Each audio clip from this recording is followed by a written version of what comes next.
කාල පරිච්ඡේදයක්. ඉතින් මේ දරුවෝ ටික දිහා බැලුවම අපේ පන්සල අපේ හාමුදුරුවෝ කියන මේ හැඟීම ඇති කරගෙන මේ කටින ජීවන පූජාවේ ප්‍රතිබල දායකත්වය අරගැනීම ප්‍රශංසනීය කටයුත්තක් හැටියට මේ අවස්ථාවේදී සිහිපත් කරන්නට ඕනේ.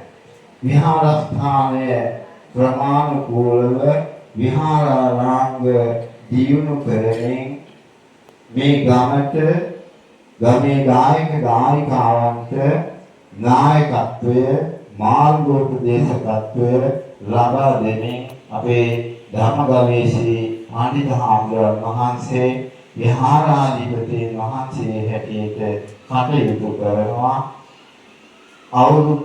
අවුරුද්දක් පාසා ප්‍රමාණිකූලව විහාර අංග වැඩි දියුණු කරමින් භෞතික සංවර්ධනය මේ භූමිය තුළ ගොඩනගමින් දායක ගායිකා පින්වතුන්ට බුද්ධාරම්භන ප්‍රීතිය හදවතේ ඇති කරගෙන වඳින්නට පුදන්නට අවශ්‍ය සුදුසු ආගමික